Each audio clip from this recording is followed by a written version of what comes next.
Alba Story prezanton. Jam një grua 40 vjeçe dhe kam një histori për t'ju treguar që as vet nuk e besoja se do ta jetoja ndonjëherë. Për të kuptuar edhe ju se çfarë kam bërë, duhet t'ju kujtoj diçka. Para 15 vitesh isha një vajzë e re 25 vjeçe kur fillova punë në një rrobaqepsi të madhe në qytetin tonë. Pronari i saj ishte një burr i rregullt, ishte i ndershëm, por shumë kërkues në punë. Punën se dija mirë, por aty mësova çdo sekret e zanatit. Kalova vitet e tëra mbi makinën e qepjes, mes copave, gërshereve dhe porosive pafund që nuk mbaronin asnjëherë. Rrobaqepsia u bë si shtëpia ime e dytë dhe me kalimin e kohës u ktheva në punëtoren më të vjetër dhe më të besuar të pronarit. Gjatë atyre viteve, pronari kishte një djalë. Kur unë nisa punën për herë të parë, ai ishte vetëm një fëmijë 10 vjeç. E shihja shpesh kur vinte pas diteve të merrte baban e tij ose kur rrinte nëpër karriget e rrobaqepsisë duke bërë detyrat e shkollës.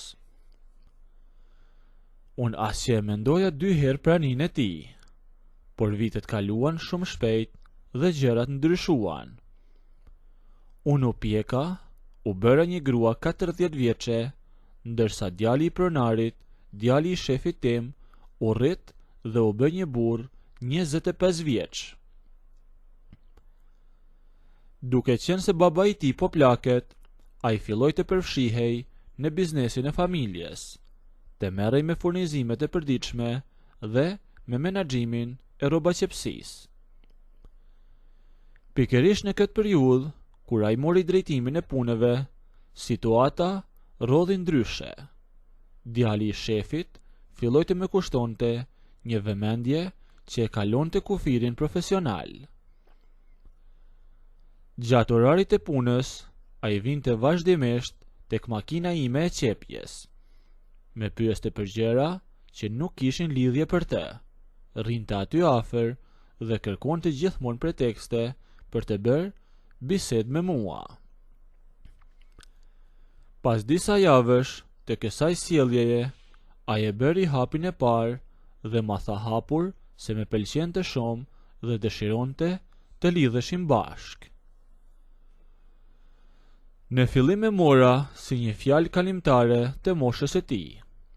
I thash të mos fliste ashtu dhe i kujtova menjëherë diferencën tonë në moshë. Kishte 15 vite diferencë. Mendoja se kjo ishte një pengesë e pakalueshme, por atij i ishte mbushur mendja plotësisht dhe e kishte shumë seriozisht. Më përsëriste vazhdimisht se mosha ishte thjesht një numër dhe se nuk i interesonte as pak mendimi i të tjerëve. Të them të vërtetën, unë isha 40 vjeçe, por gjithmonë isha kujdesur shumë për veten time. Duke ndenjur aty në rrobaqepsi e pastaj në shtëpi, nuk isha dalur shumë as në diell dhe nuk isha as një rrudhë në ballë.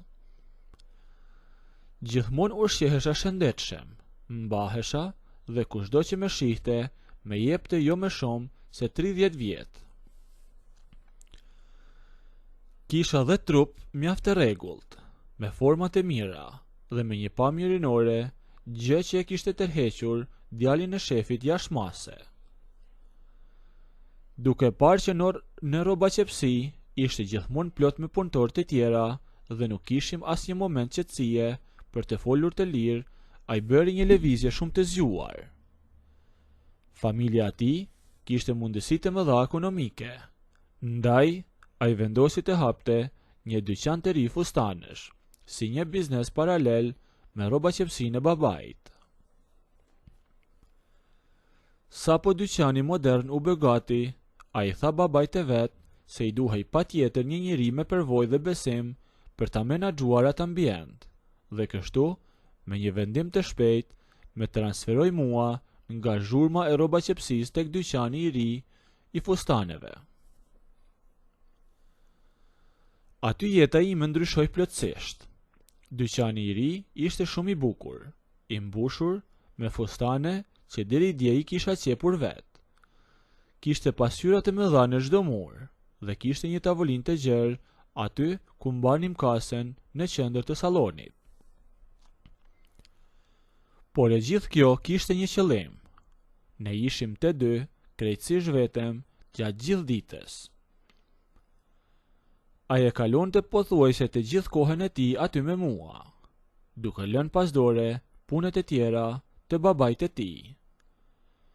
Kjo afërsi e përditshme e kjo qetësi që kishim filloi që të ma ndryshonte mendjen. Pasi që edhe vëmendja e tij nuk mbeti vetëm tek fjalët boshe. Ai filloi me vepra. Filloi të më blinte dhurata me vlerë, me silte parfume, aksesor dhe çdo gjë që mendonte se do më bënte të ndjehesha mirë. Pastaj filloi të më ftonte nëpër darka. Në fillim hezitova shumë, por me pas pranova. Dilnim në mbrëmje në restorane të qeta jashtë qytetit ku mund të flisnim lirshëm. Gjatë atyre darkave, unë zbulova një djalë jashtëzakonisht e pjekur. Ai ishte 25 vjeç, por mendonte sikur kishte mendjen e një burri të madh të kompletuar.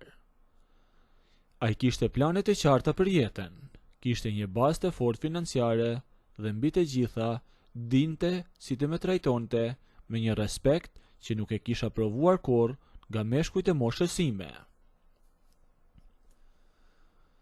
Por pika kthesës në këtë histori, ajo që më dorëzoi plotësisht, ishte dita kur ai më bleu një makinë.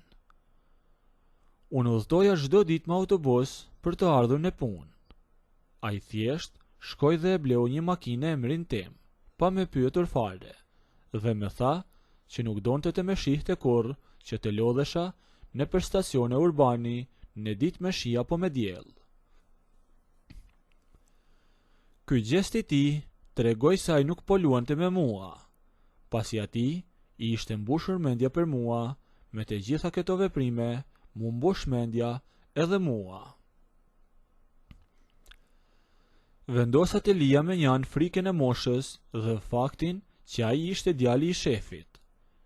E një ditë ishim në dyqanin e fustaneve, ishte tamam mesi i ditës dhe rruga jashtë ishte plot me njerëz. Unë isha duke palosur disa rroba afër rafteve, ndërsa ai ishte mbështetur tek një dollap druri. Kishim shumë tension dhe emocione kohëve të fundit, sa herë që ishim afër njëri tjetrit, sidomos pas asaj dhurate kur ai më bleu makinën, e dija që me duhet ta shpërbleja disi. Ai në një moment e la telefonin e tij mbi një karrige aty pranë, eci drejt derës kryesore të dyqanit dhe ktheu çelsin. E mbylli derën, pastaj zgjati dorën dhe uli edhe tabullën e hekurit që të ishte e mbyllur plotësisht e mos të shihen nga jashtë. Dyqani u mbyll pa pritur në mes të ditës, e unë s'dija asgjë se çfarë do vepronte ai, dhe e pash e habitur nga ai veprim. Ai filloi të ecte drejt meje, ndërsa unë bëra pak mbrapa nga ai siklet i papritur, derisa u ndala tek tavolina e madhe e kasës. Unë ngjita sipër dhe ula mbi tavolinën e drurit, duke lënë këmbët të varura poshtë. Ai erdhi plotësisht përballë meje. Unë i mbështeta të dyja duart e mia mbrapa sipër tavolinës, ndërsa i vendosi duart e tij mbi tavolinë në të dyja anët e trupit tim. E për shkak se unë isha e ulur lart, fytyrat tona ishin saktësisht në të njëjtin nivel. Ai u përkul pak para, i mbylli të gjitha fjalët dhe me bashkoi me te me një puthje të gjatë e të pandërprer aty mbi atë tavolinë. Fillojte me pullën e buzë, pastaj edhe tek fyti, e pastaj nëse doni të ndëgjoni historinë deri në fund bëjini videon like, a nëse nuk doni abonohuni ose bëjini subscribe.